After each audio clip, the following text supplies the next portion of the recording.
The Wonderful World of Darklords, Report 27, Gracie Manor. Gracie Manor has a reputation as a haunted mansion, and it certainly looks the part. Located in the heart of a dismal bayou and shrouded in a perpetual gloomy mist, the manor combines the dreariest elements of Mordant, Saranya, and Barovia in a single package. I expected to find it unoccupied when I entered, as records show that no one has owned Gracie Manor in nearly a decade. To my surprise, however, I found a pair of squatters in the library. Two opera singers named Antonio and Harriet, who had set forth from Kartakan to seek their fortune before audiences with fewer options and deeper pockets. They had come in for shelter from the rain a week ago and had not left the manor since. At first I was puzzled about their continued presence, for the dilapidated manor was hardly welcoming even before any ghosts had made themselves known. The borders were clearly open or I would have been barred entry. Why then were these squatters still here? It was not long before I learned how and why the mansion ensnares its victims. It seems that while 997 spirits already haunted the halls of Gracie Manor when I arrived, they are always eager to welcome one more.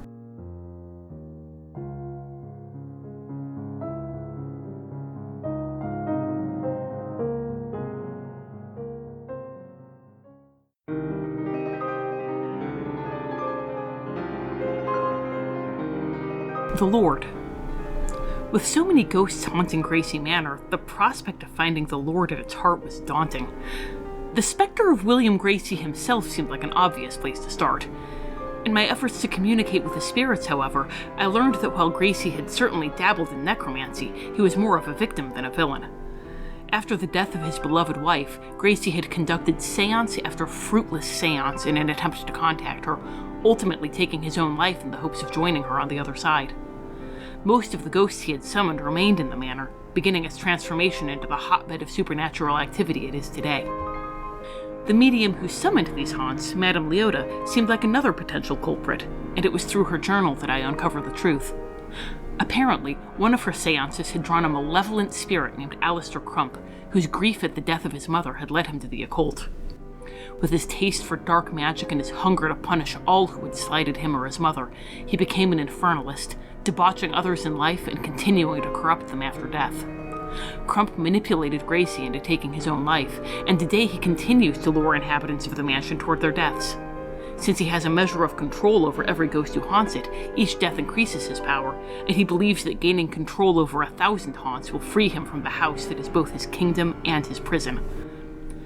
Thanks to the machinations of Crump and his thralls, those who enter the mansion with sparks of wrath in their hearts find it fanned to murderous flames, while those who enter with grief come to believe that death is their only release. Those poor souls are the most pitiable of all, for there is no release at the end, only a far greater torment than what they faced in life. Although the two opera singers may have had quarrelsome natures outside of the manor, I have no doubt that Crump had been working on them before my arrival, for the slightest provocation was enough to ignite an inferno fueled by perceived slights and thefts of the spotlight. One particularly vicious altercation involved Antonio's supposed theft of Harriet's supply of Michelbrau, a Kartakan wine that sweetens the voice. I later found the broken Michelbrau bottles in the conservatory, a room that none of us had visited that day.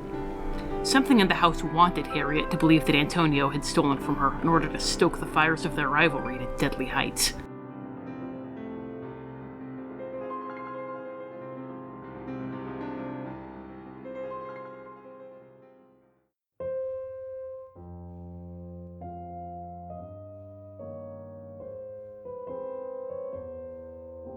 The land.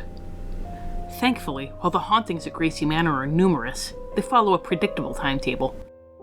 During the day and early evening, the house is relatively quiet unless one deliberately baits the ghosts. After midnight, the house comes to life, or unlife, with the suddenness of a summer thunderstorm. Portraits shift in their frames, suits of armor move under their own power, rooms stretch and shift positions, and phantoms reenact their last moments of life again and again. The only place that remains free of hauntings even after midnight is the library, for reasons that I was unable to ascertain. Unfortunately, this nocturnal spike in supernatural activity is not limited to the house itself, as I discovered when I left the grounds. If one attempts to leave the mansion, Crump sends a ghost to harass them until they return. It is extraordinarily difficult to rest and recover spells while being stalked by a phantom werepanther. Although some of the spirits were bent on shooting us with spectral pistols, chasing us with axes, or playing the organ at a volume that made it impossible to sleep, others seemed curiously reluctant to harm us. An animate suit of armor might stalk us, or a painted figure might move in her portrait frame, but they did not show a more sinister intention. Some even went so far as to help us. I do not believe I would have found Gracie's seance room and Madame Leota's journal if ghosts within the portraits had not shown me the way. While Alistair Crump may have bribed or bullied these spirits into submission, it seems that many of them chafe at his rule and are all too happy to betray him when his back is turned.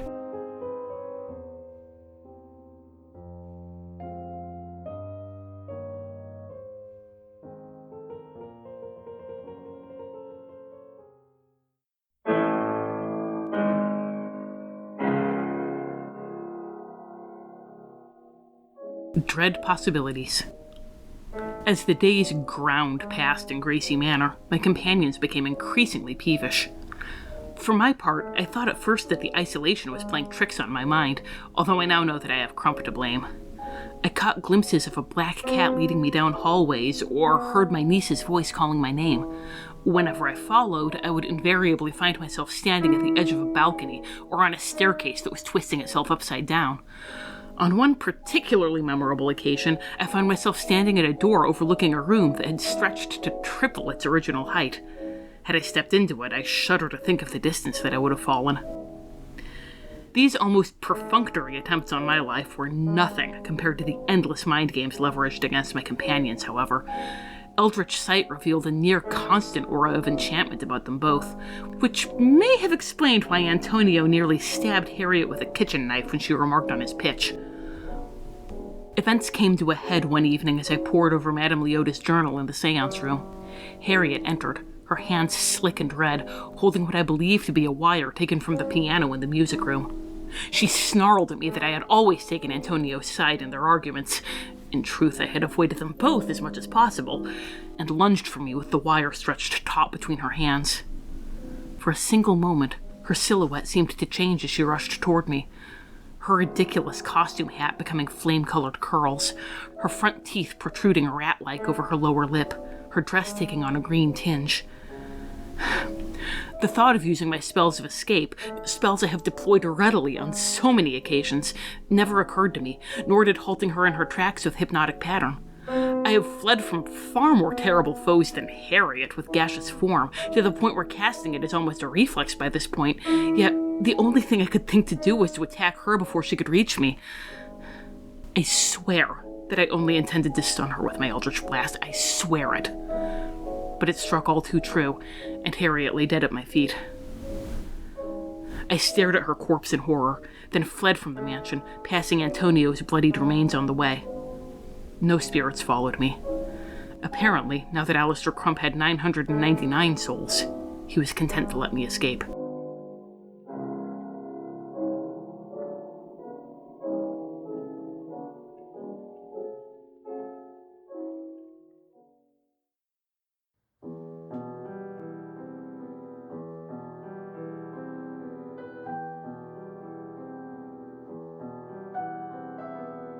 Parting thoughts. Gracie Manor is an insidious trap for any who are unfortunate enough to find themselves within it. Those who enter this cursed mansion must keep their wits about them at all times, for Crump will eagerly seize on any vulnerability he senses in his victims. I had thought myself immune to his beguilement, so obvious were his attempts to lure me to my death. It never occurred to me that he was lulling me, ensuring that I would not suspect him of pivoting to a different approach. My time in the manor was draining, and although my next destination is a place where some find rest and refreshment, I have doubts as to whether they will open their doors for me. Bearing a piece of coal as a mist talisman, I reminded myself not to eat any food unless it was offered to me, and to guard my name with care, for a human has no place in a bathhouse for spirits. Regards, D. My little servant may recall her education in sinkholes of evil from our correspondence after she visited Notre Dame. I strongly suspect that Gracie Manor shares a singular commonality with the Palace of Justice. They're both singles. Such a place only serves to enhance the abilities of a spirit as powerful as Crump, perhaps even granting him control over the spirits trapped within the manor grounds. Naturally, as my servant witnessed, Crump does not hold complete control over them, but just enough to constantly steer him toward his ultimate goal of escape, a tune I am all too familiar with. There are rare, invaluable, and highly coveted rituals designed to ascend one to a higher level of existence and obtain power commensurable to the gods themselves. Such rituals take lifetimes of dedication and research. Crump may have knowledge of one and plans to empower his own ascension, the collection and sacrifice of 1,000 souls. Ascension may allow one to escape these realms, though if what lurks beyond the obsidian gate of the Shadow Rift is to be believed, then perhaps even the gods are doomed to the eternal torment of these lands. The key to ascension is often tied to great sacrifice, and I theorize that Crump needs something more profound than simply another death in order to complete his own. My intrepid little scholar would not likely provide what he requires, and she was released in hopes of luring an easier prey. For there may be grief and hatred in your heart, my dear servant, but Crump no doubt found your stubborn, defiant nature too difficult to manipulate into fulfilling the required role of final victim.